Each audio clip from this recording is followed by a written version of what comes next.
et nous nous retrouvons ici pour la 3e fois au Palais Bourbon afin d'analyser et de proposer un ensemble de résolutions aux problématiques qui touchent le continent africain. En 2010, nous avons déjà organisé une première conférence au Palais Bourbon sur le thème « Tribalité et développement ». Et à l'issue duquel on avait sorti un livre blanc sur la tribalité.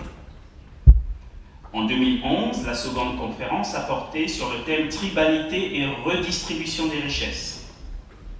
Et cette 3e édition, que nous organisons en association avec le Cercle à Rupture, qui est présidé par M. Brice Zamba, porte sur le génocide des Tutsis au Rwanda et les crimes politiques en Afrique. Et nous nous posons la question, comment sortir de l'impunité? En cette année de commémoration des 20 ans du génocide des Tutsis au Rwanda, nous voulons faire un travail de mémoire et identifier les causes d'un tel drame. Un drame inédit sur le continent africain, mais déjà vécu sous d'autres cieux. Nous voulons tenter de comprendre les raisons de l'incompréhensible afin d'instituer des systèmes d'alerte qui permettront d'éviter que de telles tragédies ne se reproduisent en Afrique. Et je voudrais vous dire que c'est vraiment notre ambition.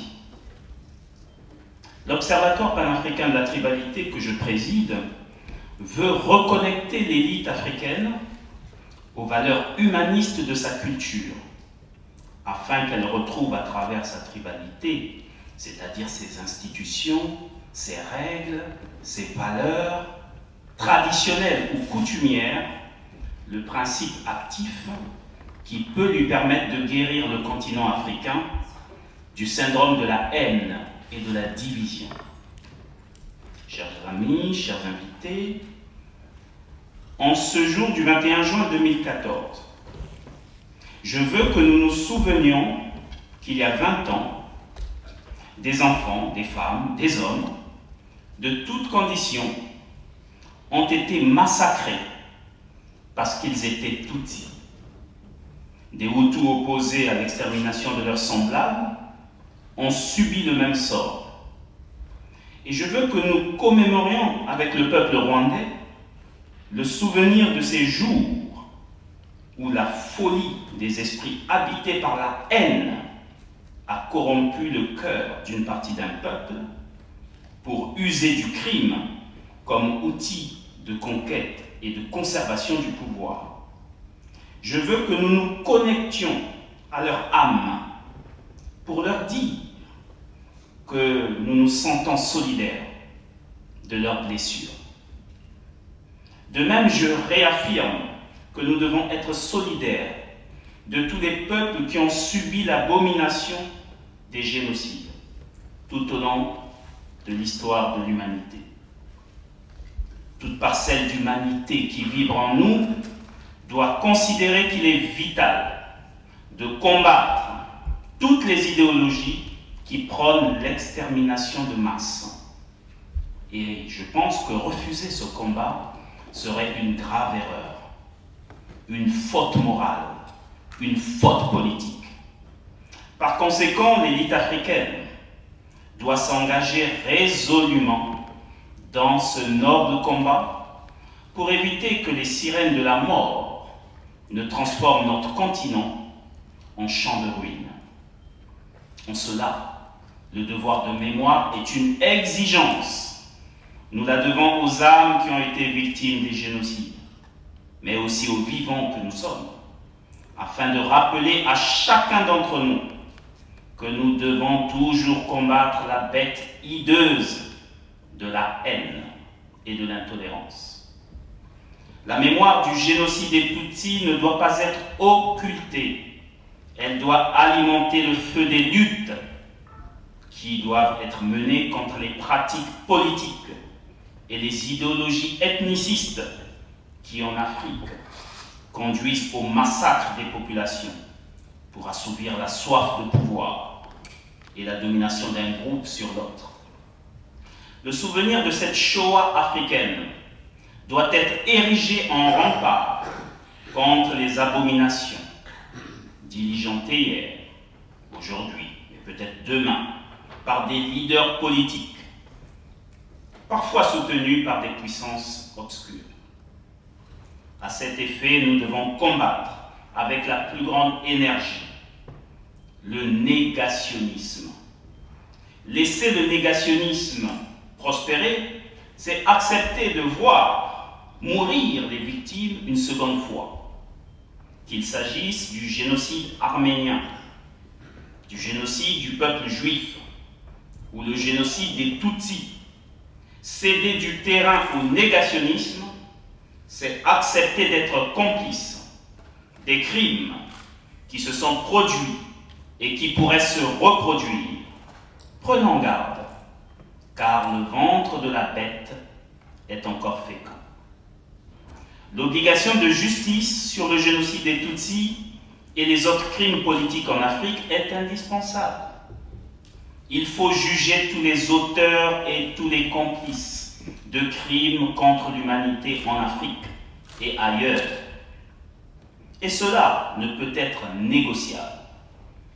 Notre présence au Palais Bourbon, lieu symbolique de la démocratie française, vise aussi à dire notre détermination à travailler avec le pays des droits de l'homme, ce beau pays, la France, afin que plus jamais, et je dis bien plus jamais, un génocide n'ait lieu dans sa zone d'influence.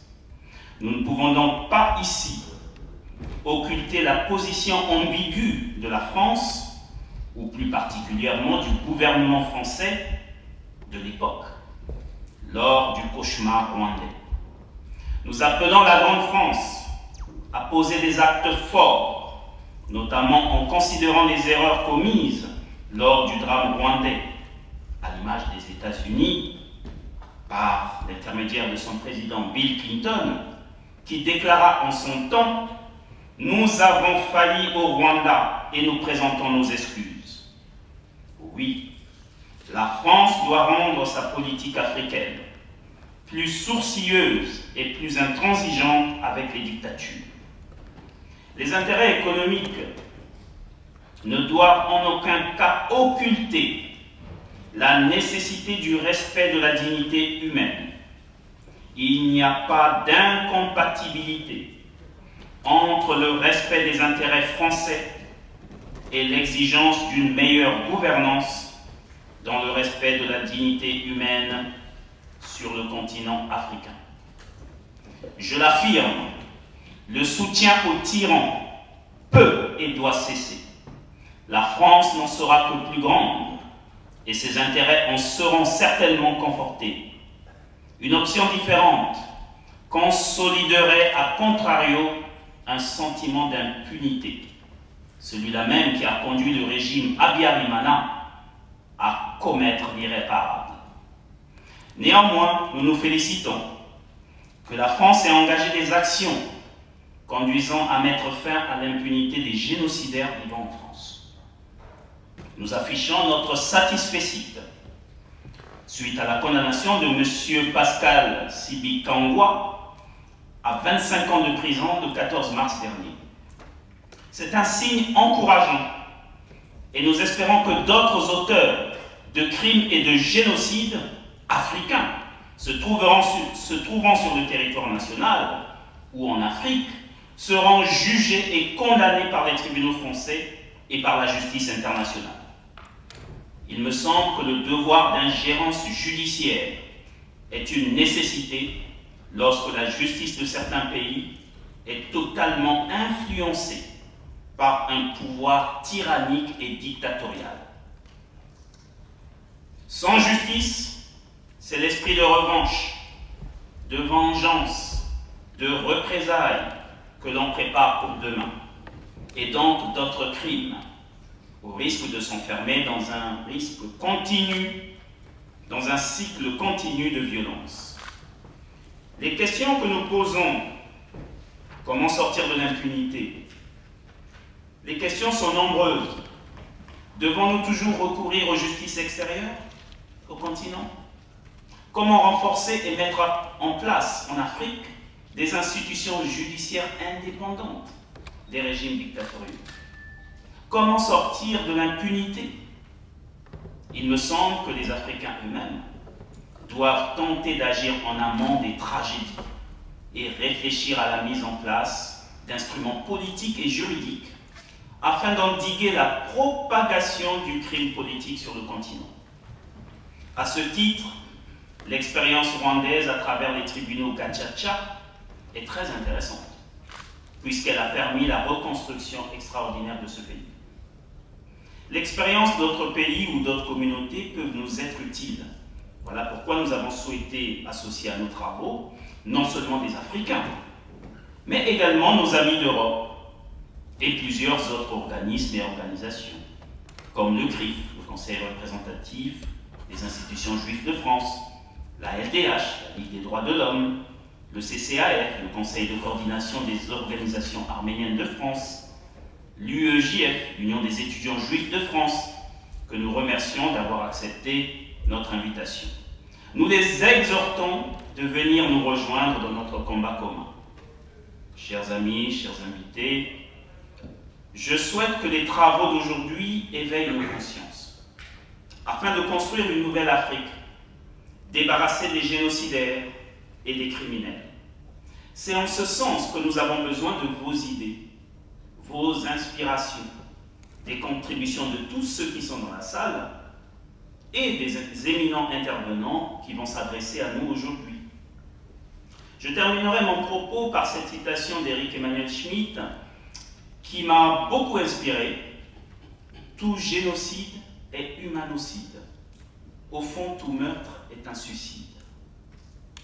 En parlant aujourd'hui du génocide des Tutsis au Rwanda et des crimes politiques en Afrique, dans cette salle, au Palais Bourbon, nous réaffirmons la foi en l'espérance, en l'amour, en la sacralité de la vie. Et nous ressuscitons dans nos cœurs, dans nos âmes, l'image de ceux qui nous ont quittés, qui ont quitté l'enfer pour rejoindre l'éternité. Chers amis, chers invités, je déclare les travaux de la conférence sur le génocide des Tutsis et les crimes politiques en Afrique ouverts et je vous remercie de votre attention.